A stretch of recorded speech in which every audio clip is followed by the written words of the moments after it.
Welcome to WWDMD, a podcast that pulls back the curtain on what clinicians really think and feel as they work with others.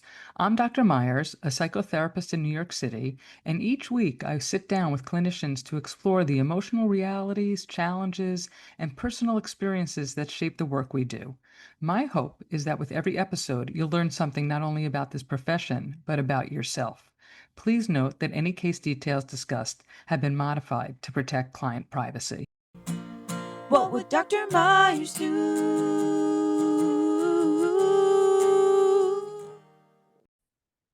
Hey all. So I wanted to share this week my thoughts about painful relationships and where that comes from and the pain within us that tends to create that. A lot of suffering in relationships come from two habits we rarely name. One is trying to manage how other people see us, and the other is trying to change who they are. When we look closely at relationships, there's these two common ways we lose ourselves. So the first is through conformity, right? Trying to manage how other people see us, adjusting who we are in order to be accepted. And the other is trying to change the people around us so that we feel more at ease. But underneath both of them is something similar. It's an attempt to control what's not fully controllable. And that leaves us drained. So conforming to what other people want or expect doesn't actually create connection. What it does is it slowly pulls you away from yourself. So at first, conforming can feel easier. Saying yes, right? Going along, not making things complicated, avoiding disagreement or conflict. It can feel like the safest path, especially when the alternative might be rejection or disappointment. But over time, if this becomes a pattern, something important gets lost. You start to lose touch with your own needs. You second guess your preferences, and you stop knowing what you actually want. And gradually, it costs you your identity. It costs you clarity, and it costs you self-trust. So why do we do it, right? Why would we keep doing something that doesn't serve us well? Because on the surface, it seems to serve us.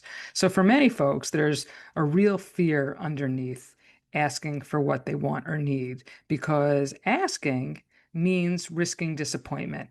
And not getting what you hope for can sometimes feel more painful than never having asked at all.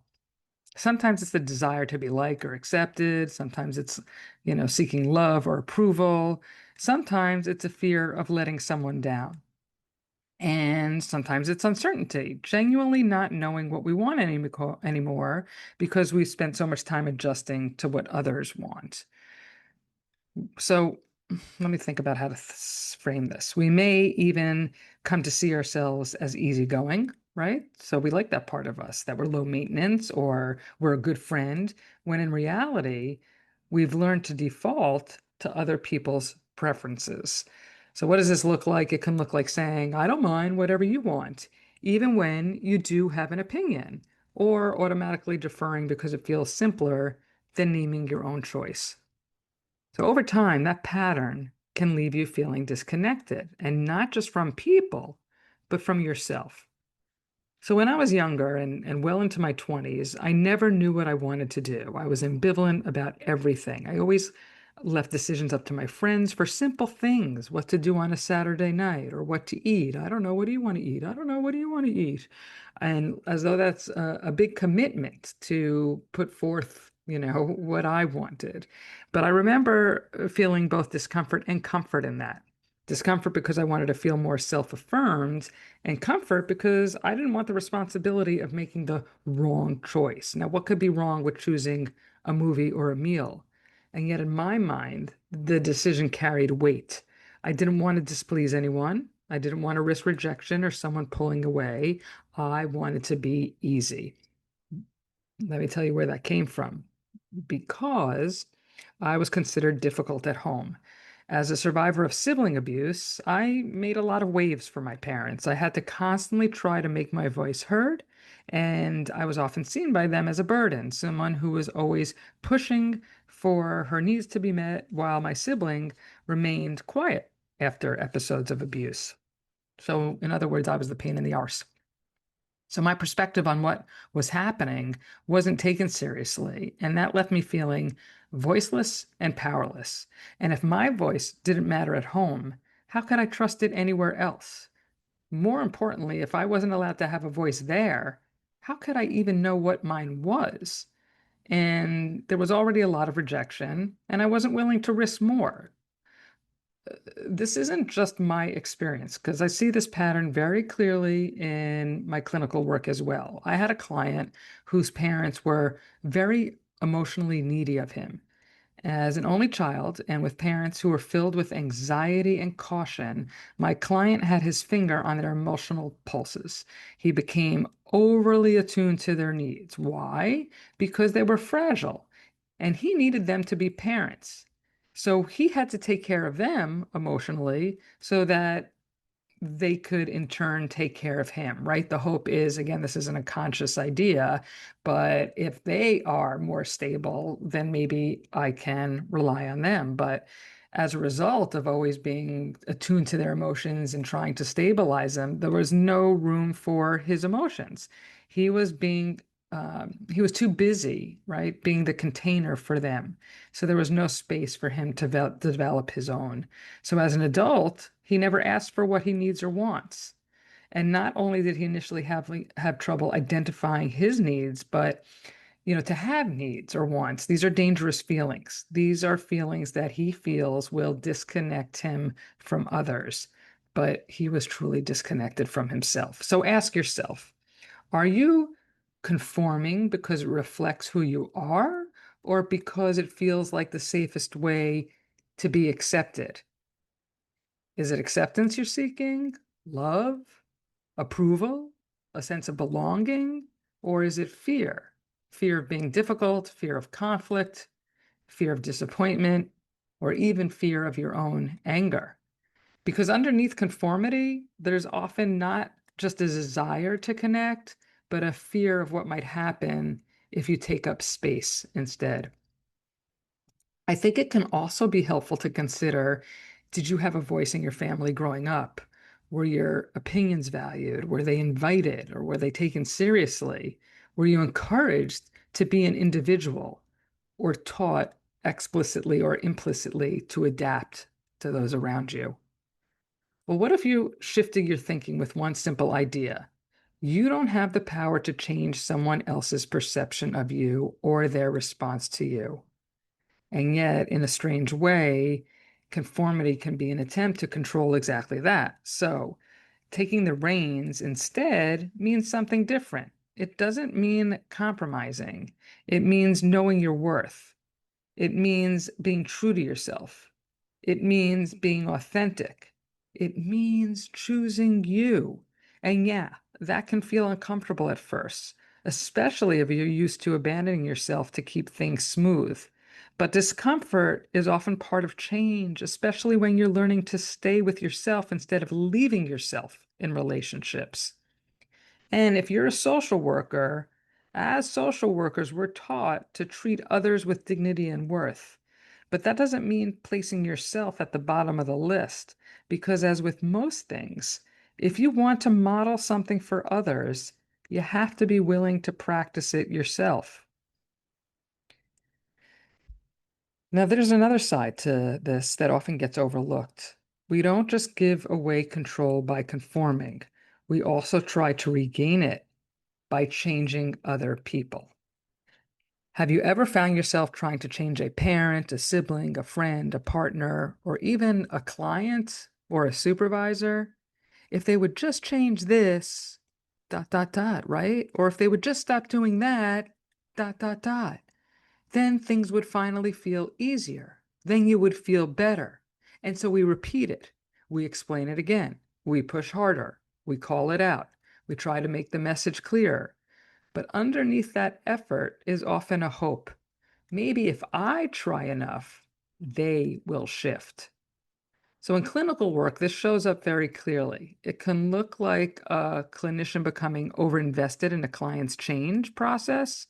It can look like the clinician working harder than the client, feeling frustrated, or becoming stuck in the belief that insight alone should create movement. And when that happens, it often signals something deeper at play. Sometimes countertransference, sometimes our own discomfort with limits that we cannot control. Because the reality is this: we can't do the work of change for another person, right? It's pretty simple. The only person who can create change is the person themselves. And yet, in relationships, we all kind of do this. We find it really incredibly hard to accept because other people's behavior affects us. Their moods, their choices, their reactions, all of it impacts how we feel. And so we try to manage it. I think that's the hardest part of being in a relationship, not just an intimate one, any relationship, but certainly more so in an intimate one, where the other person's moods, actions, behaviors, feelings affects us very deeply. If you're enjoying the honest conversations on this show, check out my new blog, Between Practice and Purpose, at BPP3, the number 3, voices.com. It's a shared space I created with two former students where we explore the mess, meaning, and vulnerability of life in this helping profession. If this podcast resonates with you, I think the blog will too. And so, how do we learn not to pressure the other person to change or conform to what we need, but to give them the space to be who they are or need in that moment? Because the harder truth is we can't fully control it. We can only control how we respond to it. Some of us spend a lifetime trying to change others. Let me give you an example. I've talked about this before, I think, in a couple of other episodes, but I do often lose patience with my aging father. And I can also notice my empathy narrowing in a way that surprises me because I don't respond that way with others. But as he struggles with his memory and he becomes frustrated, something sometimes blaming me, he blames me for miscommunicating with him or for his confusion. He'll say I misled him or something that implies that I'm to blame. So I can see intellectually that he's likely distressed by his own cognitive changes and that he's trying to make sense of something that feels disorienting and frightening. And there's the empathy, right? But emotionally, I get triggered because there's history there. I grew up in an environment where I was often blamed, as I said, whether for small things or larger conflicts. So when I'm in those moments with him, the present and the past can blur, and I have to actively separate them. So when I do that, when I practice that, I'm not trying to change him anymore. I'm choosing to come back to myself. I'm practicing the idea that he is who he is, and I don't have to fix that in order to stay grounded. And I often say that this is much easier said than done. And it really does take repetition. It takes awareness. And sometimes it takes support to hold that separation clearly. I'm talking about the separation from the past or the bigger context, right, to the present and the more significant reality of what's happening here and now. But this is also where therapy can help, not to change other people, again, but to understand our limits, our patterns, and where we lose ourselves in trying to control what we can't control. Because when we stop trying to change others, we are left with the more important work, which is noticing what is happening inside of us and how we want to respond. So we're the ones who have to carry the emotional impact of other people's behaviors. And we're also the ones who can learn how not to be consumed by it. So when we step back, both of these patterns, trying to manage how we're seen and trying to change others who are, come from the same place: a desire for control in situations that will always involve some uncertainty.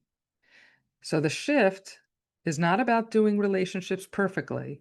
It's about noticing where we abandon ourselves in the process, either if it's by disappearing in order to be accepted, right, losing ourselves, or by overreaching to make someone else different.